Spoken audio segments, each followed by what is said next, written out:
Hi, um, welcome, welcome to the Knowlton show. It's good to be here.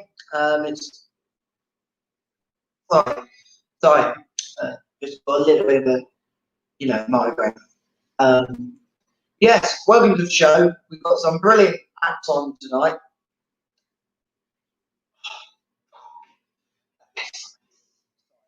Sorry, I shouldn't be doing this with a migraine. I'm sorry. I do apologise. But yes, welcome to the show.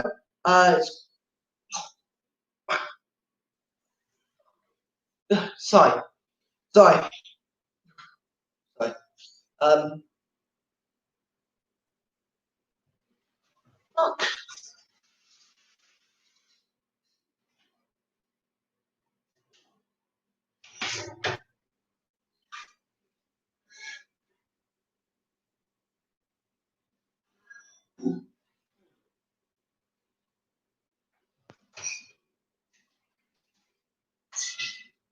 I do apologise for that.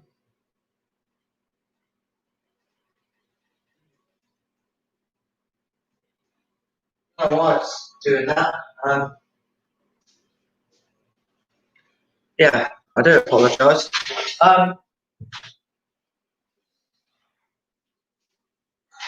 Anyway, as I was saying, welcome,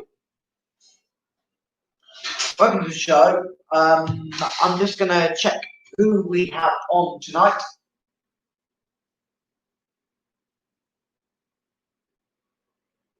I just have to get the document. Just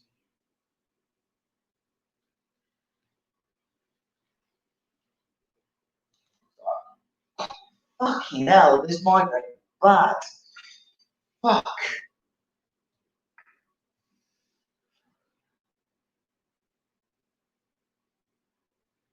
Okay, so our acts tonight are.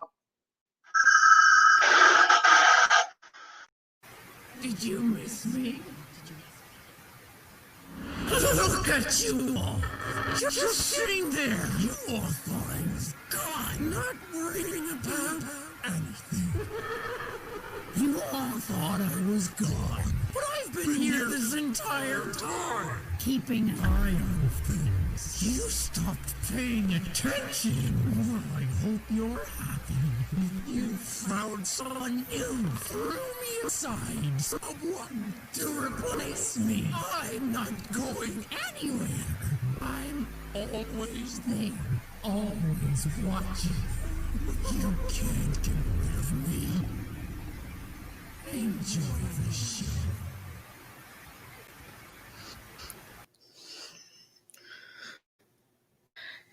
And the glitch has returned.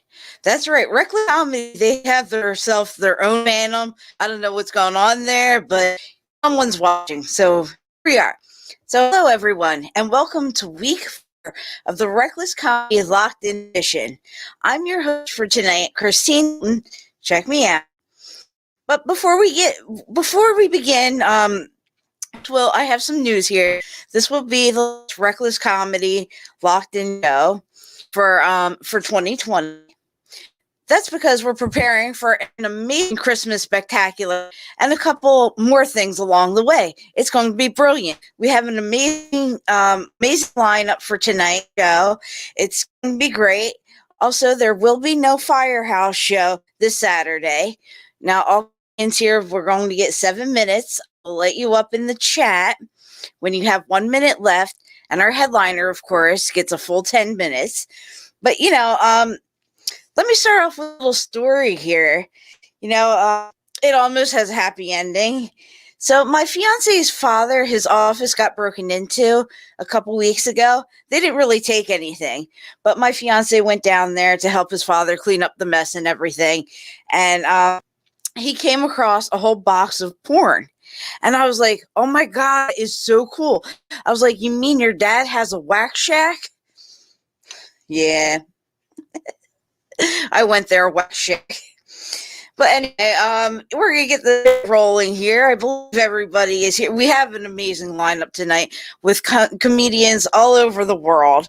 So here we go. Let me get our first act on here. We coming all the way from Africa.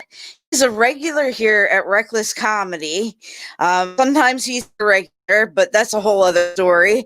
I've been told that he once used a cactus for an anal plug. Wait, it might have been me. I'm not quite sure. But here we go. Coming to the stage is Ryan Stannard. Thank you, thank you, thank you. I wish I was actually in Africa, but I'm stuck in the shitty cold weather here in England. But hey ho. Now, let's talk about weed.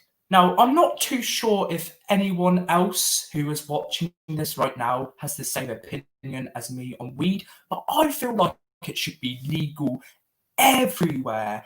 And I mean everywhere in the world, because it has so many benefits to life. For instance, if you have back pain and you want to get rid of the back pain, what do you have? A joint.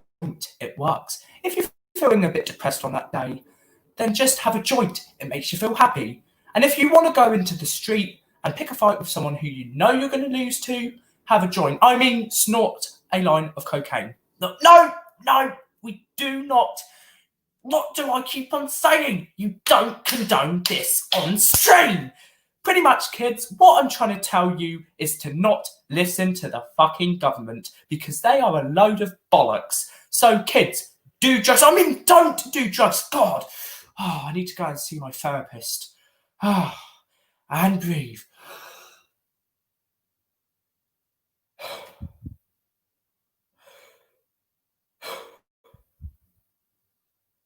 I think we're okay. But recently, well, I say recently, in March, I actually contracted COVID-19, and it sucked. So every single day for 2 weeks, my girlfriend came over to care for me. She wore her PPE and everything. And when she came upstairs and gave me my lunch one day, I said, look, I know you're depressed and all that because you have to come here every single day to fucking care for me. So I've written you a poem. And she said, let's hear it. And I said this: roses are red, violets are blue. Do you have coronavirus? Because I can't stop looking at you. And I coughed all over her. She slapped me across the face, and I'm single. So if you're into me, I am over the legal age, even though I don't look it. So DM me afterwards, and I'll send you my address. But this whole COVID-19 bollocks is really bullshit, because I live right next to a school which has 3,000 pupils in it. And every single day I walk past there, and all I can hear is those little year sevens or grade sevens. We have different school years over here. But year sevens over here are aged between 11 and 12 years old. And all I can hear them doing is going like this: oh, this is so fucking bullshit, this whole coronavirus bullshit. And I just look at that and I'm like, what? You are in a group of like 50 people not wearing your fucking face mask, and you're complaining about it being bullshit? I literally just want to go up to one of them one day and just hook them across the face, because they are just such little shits. And breathe again, Ryan. Just breathe. It's okay. It's okay. It's okay. It's not okay, because I just want to go outside one day again and feel like I'm not going to get fucked up the arse by some fucking virus. And just breathe again. Gosh. I'm going to have a joint in a minute. I really need a joint because I am really depressed now. I am so pissed off. But I'm going to finish off with this. Yesterday, I am so shit at cooking, right? I cannot cook for absolute fucking shit. So I was cooking burgers yesterday. And I asked my mother, when do I know when the burger is done? And she said, if it's pink and bleeding, it's not done yet. And I said, no, if it's pink and bleeding, the bitch is on her period and you need to keep your distance. I've been Ryan Stannard. Thank you very much.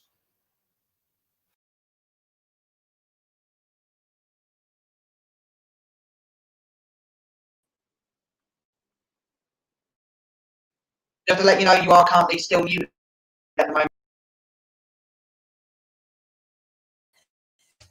I did it again. I was on mute, but let's give it up for Ryan Stannard. He's amazing, and now I'm afraid to have my period anywhere around him. But when he started talking about pot, I think we're going to need a pot brownie after that. That reminds me, like when I had my first pot brownie, my first apple, I didn't know that you had to cut it up in quarters. So I ate about this big. I went upstairs. I took a nap for 4 days straight. But all right, back onto the show here.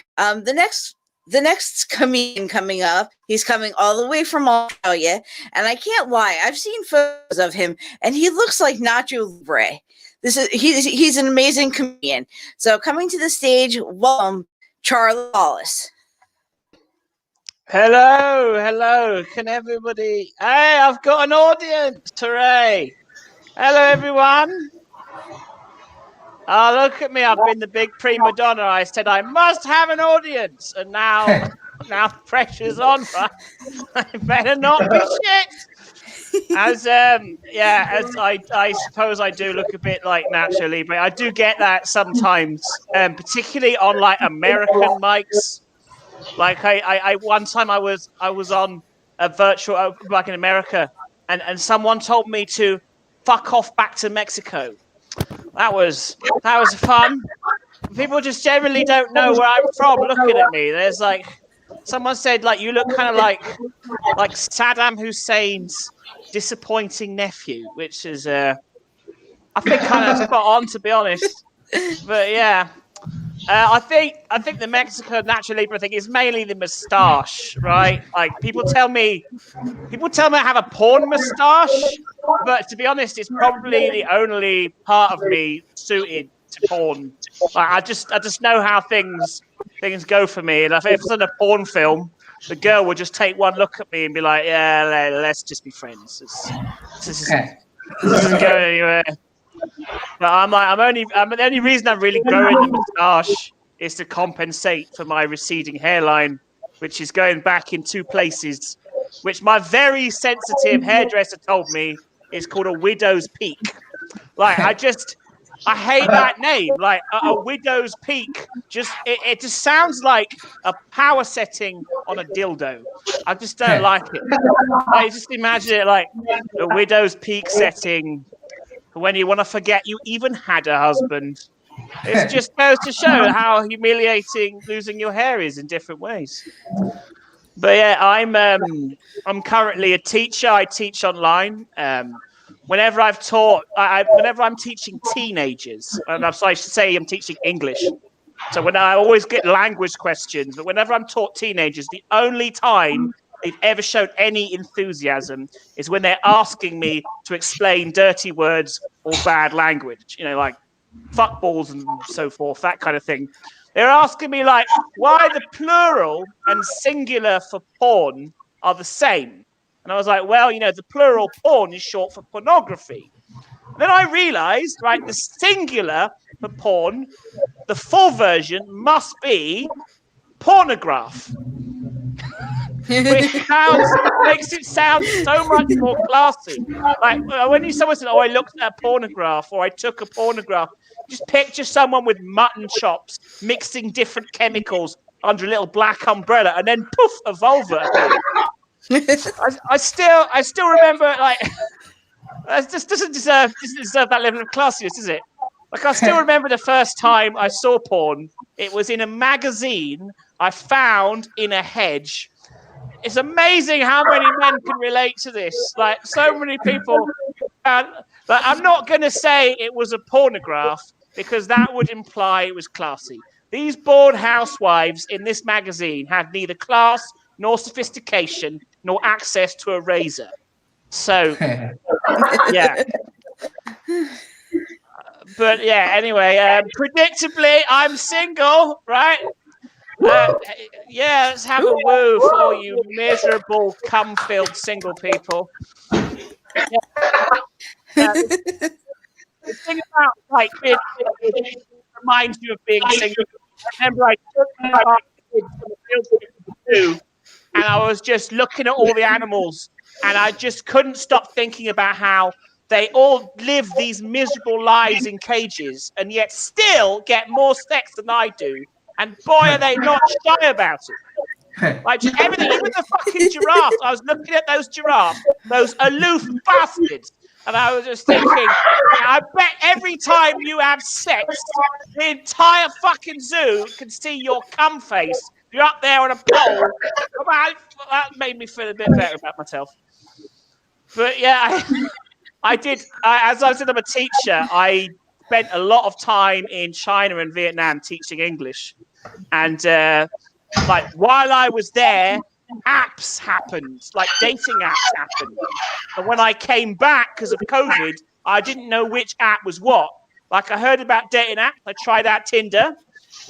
I think there was a glitch, didn't work out for me. Then I tried a few other ones. I tried Grindr. Again, didn't really work out for me. But I finally found one that's working quite well. You might have heard of it. It's called Uber. If you choose someone on Uber, my God, they come quickly, and so do I, to be honest. Oh my goodness, it's pretty spicy. They've got this. They've just released this offshoot called Uber Eats, which I assume is dating for people who are short on time. I was put off by their slogan. Their slogan is "Eat out at home." I don't want to be doing all the work. I would like a bit of the other thing, please, too. But yeah, anyway, I'm aware this set is quite PG-13 right now, so I'm going to make it a little bit Radio 4. Sometimes language can be really clever, yeah? Like, have you ever noticed how the word slur is the only word you can say drunk without slurring? Yeah, slur. It's the same with lisp. Having a lisp actually makes it easier to say the word lisp. These are clever pieces of language.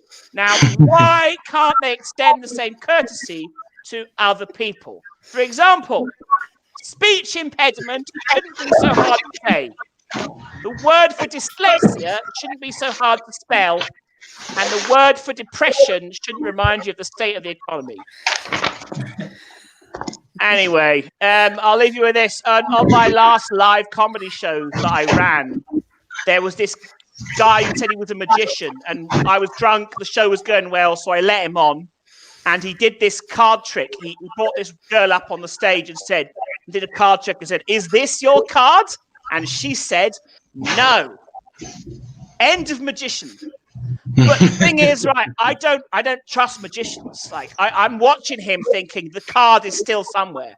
Like after the show, he actually starts chatting this girl up, and he buys her a drink, and I think, oh, the card's going to be floating in her drink, and then he kind of puts his hand on her knee, and I think, oh, he's going to pull it out of her top pocket, and then they leave together, and I'm imagining them going back to his place, and they have sex. And then they climax. And then as he pulls out, he says, "Was this your card?" And he pulls out this fucking ace of spades dripping in cum. And then I say, I knew it. And then the wall of his apartment rolled back. And like it's the audience from before. And I was like, I never trust magicians. Like never fuck a magician. You never know what's gonna come out in 9 months. You don't want a newborn baby with a jack and club stamped on its forehead. You've been I'm back to your host, Kristine. Hey. Let's give it up for Charlie. Oh my God, awesome. Now I want to order, Uber Eats because I'm meeting my girlfriend, and someone's got to eat out the beaver. But anyway, I love your part about the magician. I was just thinking, I was like, oh my God, like what if we were about to do anal and like he pulls a rabbit out of my ass? I would love that, I don't know about you guys, Well, hair right, Loved it. Loved it. All right. See, coming up next, he is single. He's ready to mingle. He is from someplace on earth. He is the world champ of alligator wrestling and tennis racket restringing. Let's bring up our friend, Robert Audie. I hope I pronounced that correctly. Woo! Yes. Hello, can you hear me? Yep. Hello? Yeah. Yeah. Okay. Thank you very much. Yeah, it's Robert Orty. Some people occasionally pronounce it wrong, but I don't mind because it's always better than get off or your shit, which I normally get when I'm performing live. So about me, yes, you're right. I am single, and for good reason. I have a cold for 9 months of the year. For 3 months, I have hay fever, which, let me tell you, that's not very helpful during a pandemic.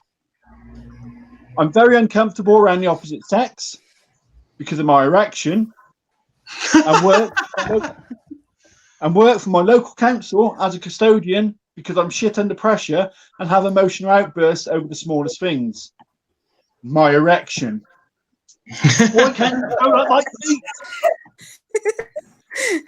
But I have had successful relationships.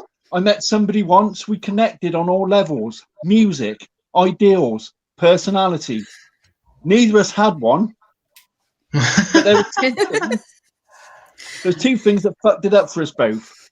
She had OCD, and I live in a shit tip. Now, you may think this doesn't look too bad, but trust me, I close my bedroom door. The reason being is because you need PPE to get in there, plus I pee in there as well. Of course, she dumped me, which I don't blame her, but before she left, she could have done the decent thing and tidied up. I'm also a terrible driver. Took me a long time to pass my driving test. My instructor once told me that he thought that people who struggle to learn to drive are of high intelligence. Very kind of him to say so, because I just drove into a tree. I've had that test where I failed at the beginning, and this was because I drove into the test centre. Now, you may ask what my examiner said. My examiner said, "Shit!" By the way, that was his last words, because he's now in a coma. Well, I failed a lot of tests on reversing. I reversed into a tree, I reversed into a cat, I reversed into a dog, I reversed into a fox, I reversed into a badger, I reversed into a miner.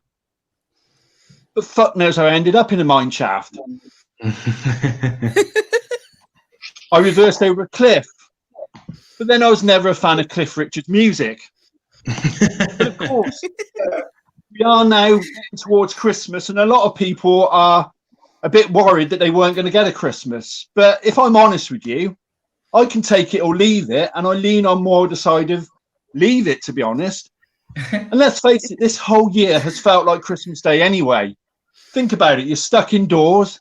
You're trying not to irritate your immediate family. You're eating too much. You're drinking too much. And there's fuck all on the telly. You may say, but there aren't any shit Christmas films on, which there are.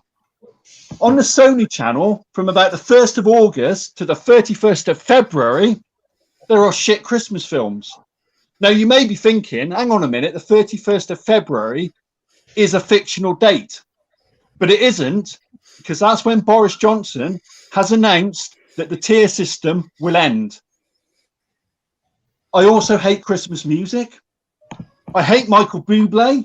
I hope he ends up like Cliff underneath my car. But Christmas songs. Christmas songs such as I Wish It Could Be Christmas Every Day. Well, clearly for me, no thanks. What about chestnuts roasting on an open fire? Now, could someone please explain why anyone wants something that is dry and tasteless to roast it on an open fire to make it more dry and tasteless? You may as well eat the lump of coal at the bottom.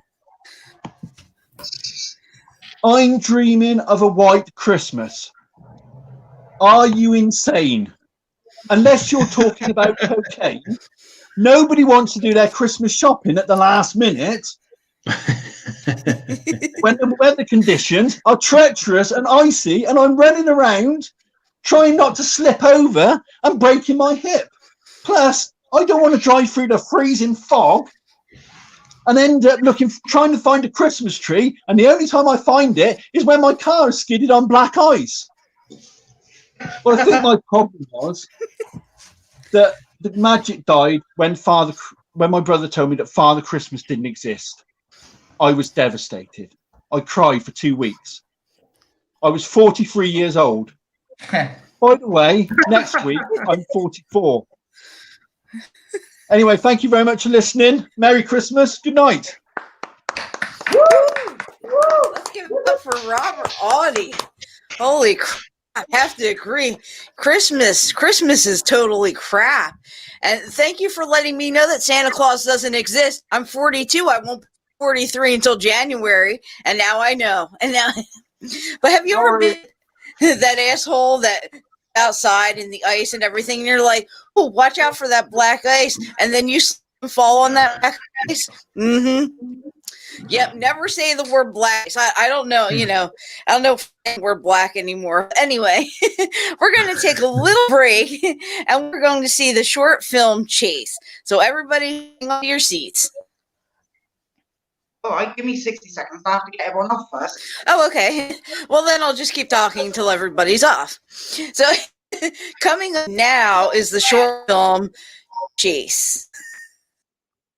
Enjoy it, everyone. It's a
All right, and we are back. What a crazy film that was. That was, whew, it left me thinking, that's for sure. Here we are. We are back. This is Reckless Comedy. This is episode 4. If you are tuning into the second half of our show, we have some amazing comedians coming up. But right now, we welcome this next comedian. He is a writer here at Reckless Comedy. He's also the co-founder of Farm Comedy Club, only English mic, open mic, that it runs once a month on Facebook and Instagram. That is Farm Comedy Club, just to get that out there. Yes, perhaps he's also the one that can answer the worldwide question of who exactly is pumpkin spice. Coming to the stage, we have Italy's Michael Monkhouse. Oh, thank you. Cheers. Yeah, I don't know who the fuck that is, pumpkin spice, you know? I must have missed her. Or that masturbation over the Spice Girls. Because masturbation does make you go blind, especially if you jizz in your eye. And I learned that out the hard way. I just want to say thank you to Kristine for mentioning Farm Comedy Club. Yes, Farm Comedy Club is like my mother's vagina. It runs monthly. Yes, good news. My mother is treading the red carpet.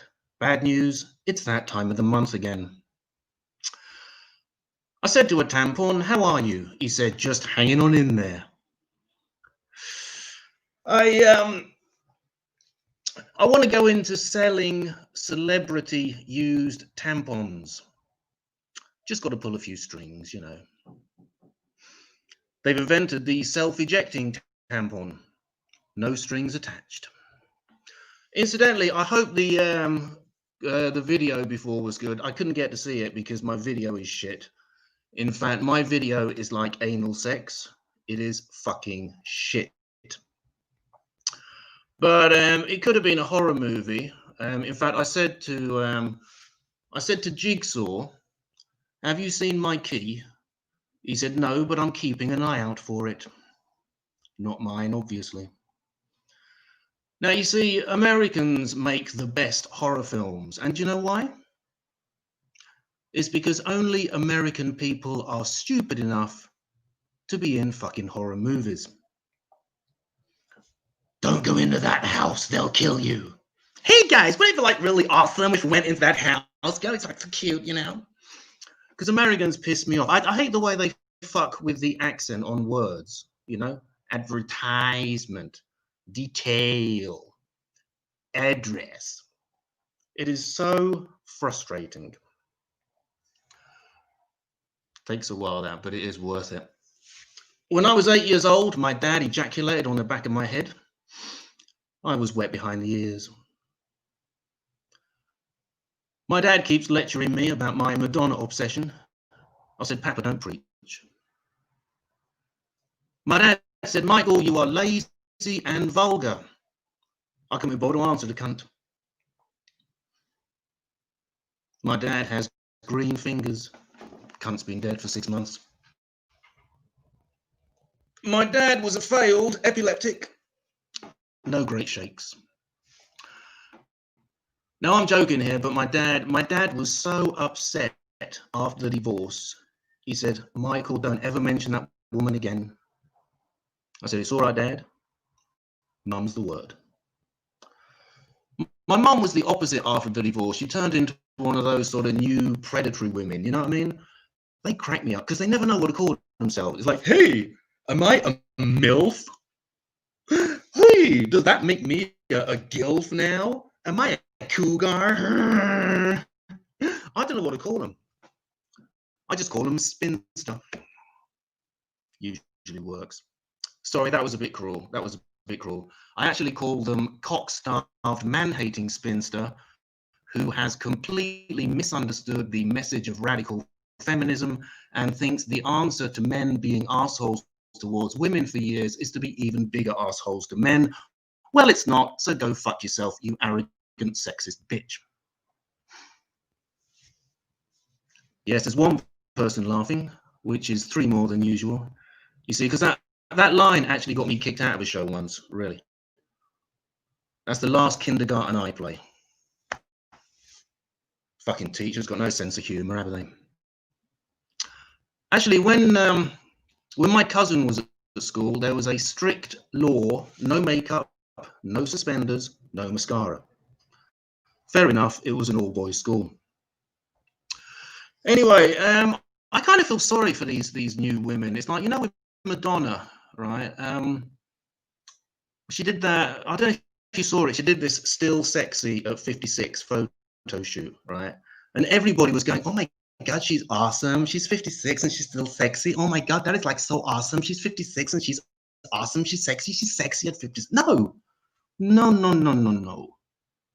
As they say in German, nein.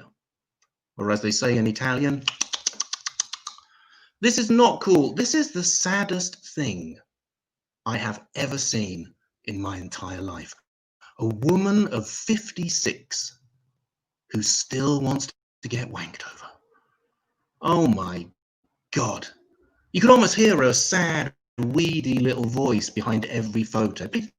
Please wank to me.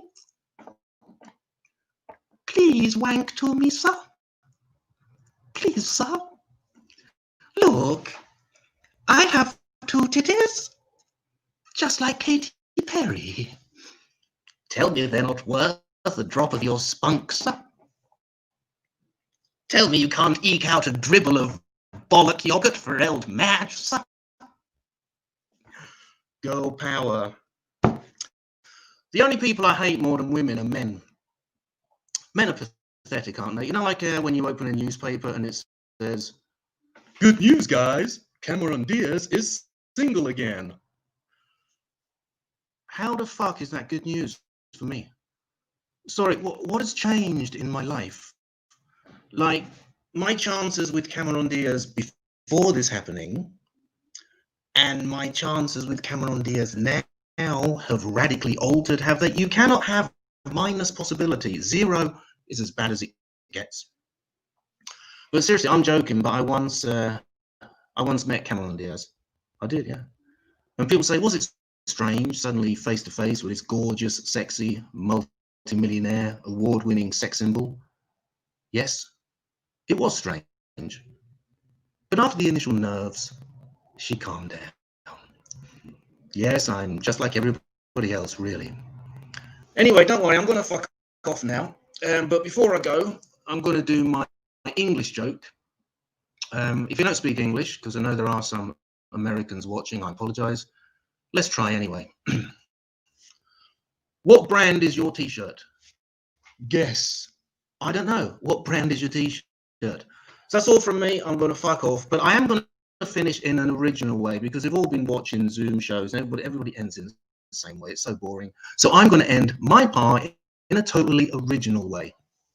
That's my time. That's all from me. You've been mediocre as usual. Glad that's fucking over. Thank you. Let's give it up for Michael Monkhouse. I love him so much. It's like he just amazing comedian. Yes, I do have to agree with you. Masturbation will cause you to go blind.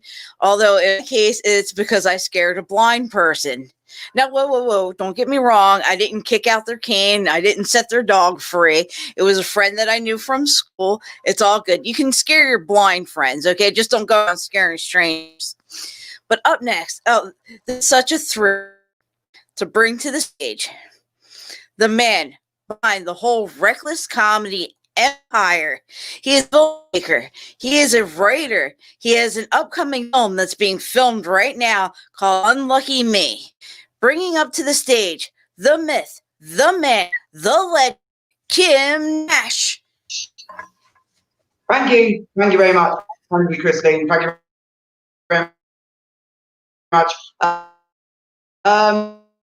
When you describe me as the man, the myth, the legend, Jesus, which is the best life, because most people compare me to Judas.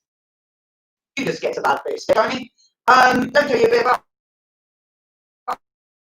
myself. My first name is actually unisex, which I think is a lie for 2 reasons. Number 1, I could never afford uni. Look at me. Freaking look at me. I can't even afford a fucking Christmas tree. I can't afford a Christmas tree. This is COVID Christmas, ladies and gentlemen. And the second reason why I think my name being unisex is a lie is I don't get sex. I do that. I did. Right, hang on. Okay, if connection's bad, do apologise for that. Right. Okay. This is going fucking well. Right. Fuck. this is fine. You know, you've always heard me before. Anyway. Okay. We're having a lot of issues. I'm gonna pass back over to Kristine because you've heard all my shit.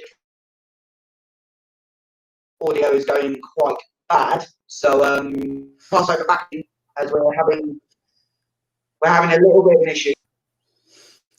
Oh, let's give it up for Kim Nash. Now you've gotten to see the legend, the man behind all the technical things that are happening all over here. You know, he's wonderful. Yeah, I really love doing his shows. I love hosting. It's great. I'm from New Jersey, hosting a show in London. It's amazing. What can you ask for? But recently, you know, my bed has become my new best friend during this whole pandemic. It's warm, it's cozy. I've got one of those alternative down comforters. Oh my gosh, you know, the ones that keep you cool in the summer and warm in the winter. And I was wrapped up, you know, in a little burrito the other night, and I was just in there and I was just rubbing one out. And then I thought to myself, I was like, damn, I'm really bad at crossword puzzles. I mean, you know, the rubber just couldn't stand it. But I don't know if we'll ever have a rubber that works properly in America anyway. But anyway, coming up next, we have our headliner. It's like all the way from Israel.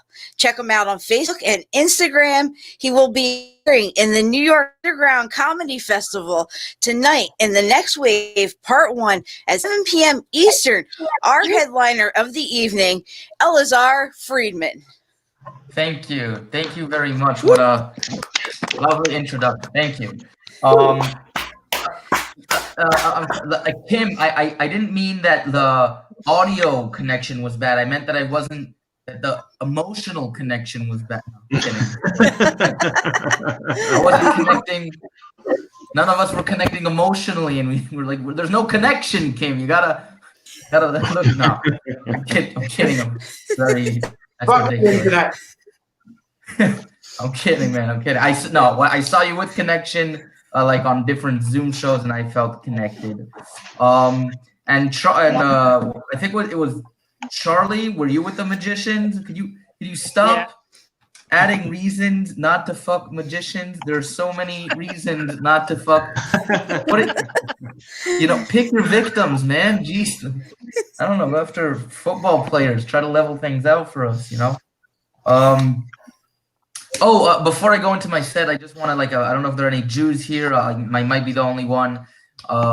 It's Hanukkah coming up soon, and so just so you know, if you have friends, I'll give you. It's where my people celebrate that there was oil meant for one day and it lasted for 8 days, right?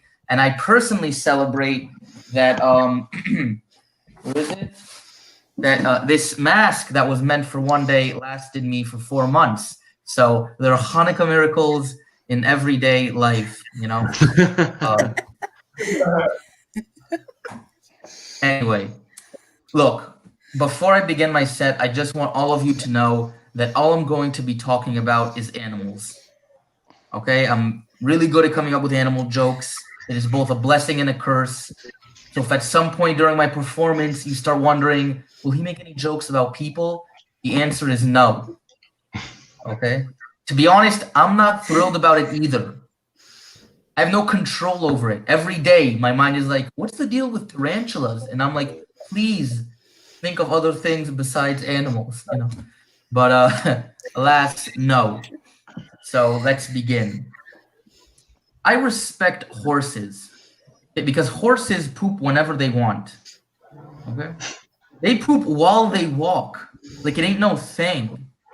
A horse would poop on a first date. It would be like, I had a really good time tonight. Me too. Yeah.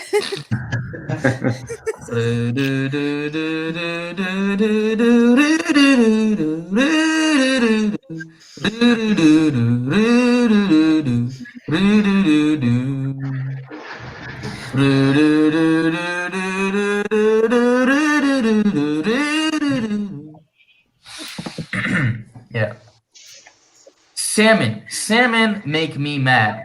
Okay, how come when they swim thousands of miles upstream to mate, they're driven, but when I drive 2 hours for a date, I'm desperate?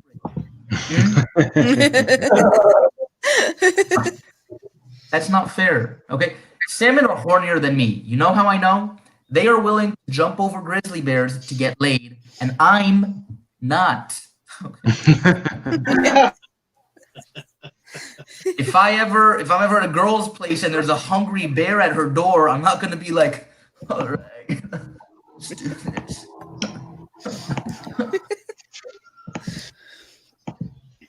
You know, I can exercise judgment. I can risk-gain analysis. You know, sex isn't everything. You know, I have 2 brains. Anyway. Oh, did you know this? Mongoose are very famous for hunting cobras. Gotta be at least one mongoose at every mongoose meeting who's pretty over it. You know? It's like, all right, boys, today for lunch we're having cobras. I assign each of you, yes, Carl? You know I love cobras as much as the next mongoose, but have you tried rabbit? Just as delicious, if not more so, and you never get killed doing it.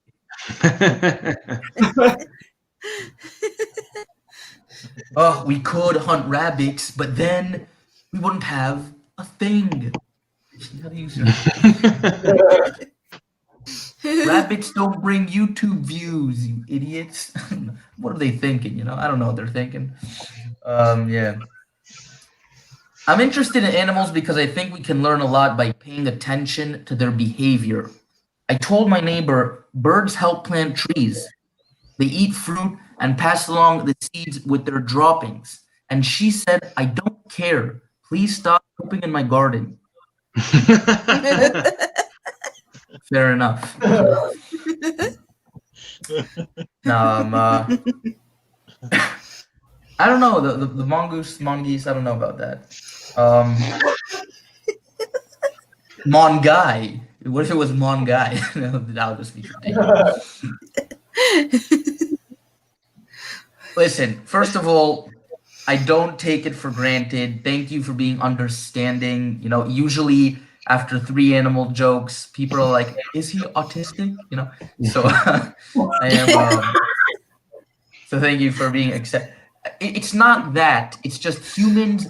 What's left to talk about? You know, dating is hard, and getting older is scary. I get it. Okay, that doesn't make me autistic. Anyway, what's the deal with trains? No. Silly. All right, I got that to work. Good thing I recorded this. I finally got the wording right on that. Anyway, so yeah, so as she mentioned, as Kristine mentioned earlier, I am from Israel, and actually, like, it often, you know, I'm late to shows on Zoom because I get, you know, confused by the time difference. Like right now in the UK, it's like 8 o'clock, 10 to 8, but here in Israel, it's time for the Palestinians to leave. You know, 10 to 6. What? All right, never mind. That was Did anyone hear the punchline? Because I can do it again.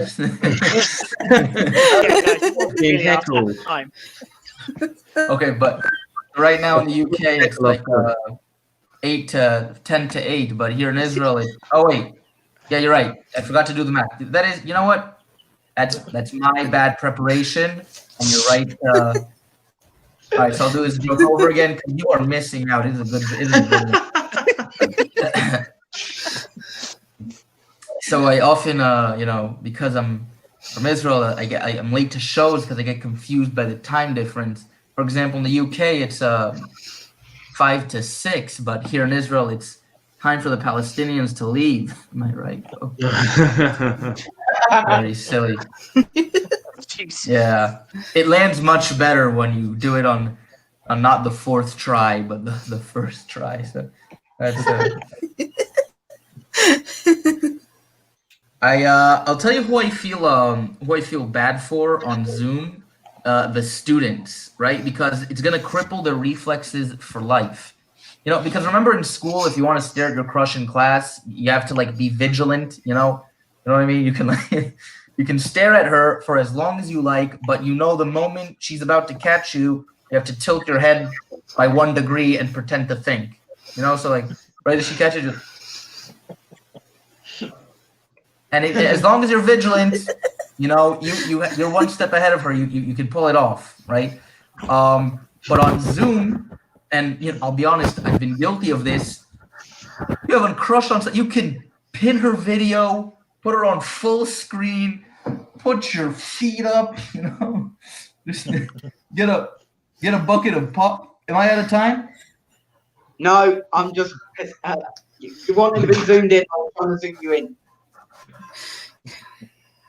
Anyway. Couple extra minutes for you. A couple extra minutes. It's fine.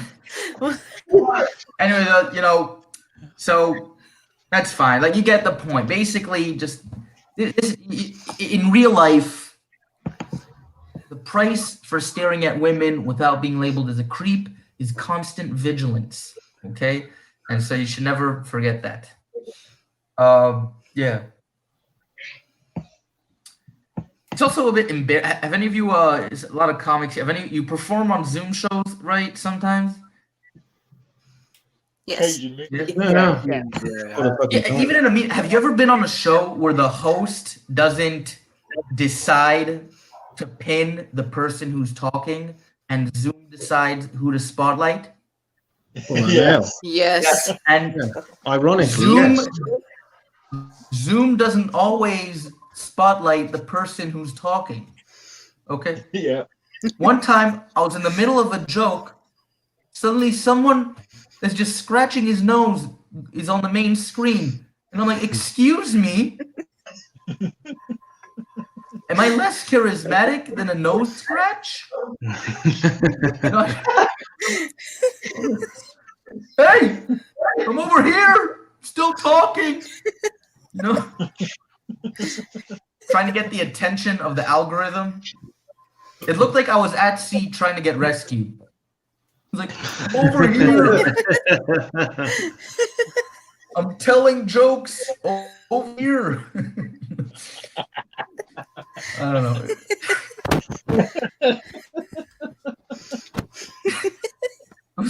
It was humiliating. You know, like imagine. Like that would be like if someone came to film me at a show and in the middle he was like, ooh, ooh. That's where the action is. All right, that's it for me, guys. Thank you very much. I had a really good time. I really did. Thank you. Those are breathing. Oh my God. The nose picking on Zoom. It's like, can y'all, if y'all have to scratch, pick, whatever, you know, just turn your camera off. Just turn your so it doesn't go to other people. You know, nobody wants to see that. But anyway, my gosh, oh, those animal jokes were amazing. Keep doing the animal bits. I really, really love them. I mean, the horses, the bunnies. Oh my God, that got me thinking about carrots because I'm thinking about totally moving. But the place where I want to move is wherever the hell they would put this. Carrots are not butt plugs. That's where I want to move to. I'm like, well, then what the hell are they doing with the hot dogs if the carrots are going up the ass? You know, I don't know. I guess it's just me. I mean, some your produce from now on just to make sure. But I want to thank everyone. I want to thank all of our comedians. All were amazing. It's great. Hope to have you back after 2020. Y'all will join in the Christmas show. I've got some really, really, really messed up Christmas stuff coming up. But anyway, it's like, thank you, everybody who tuned in and watched us. I want to thank you again to Kim Nash. He's amazing. Thank you for having us all. Thank you. I mean, without you, like, what the hell would we be doing with our time? We don't know. But anyway, catch me on Saturday. I'll be in New York Underground Comedy Festival, 11:30 p.m. for the Anything Goes show. I'm Knowlton. Thank you guys, and good night.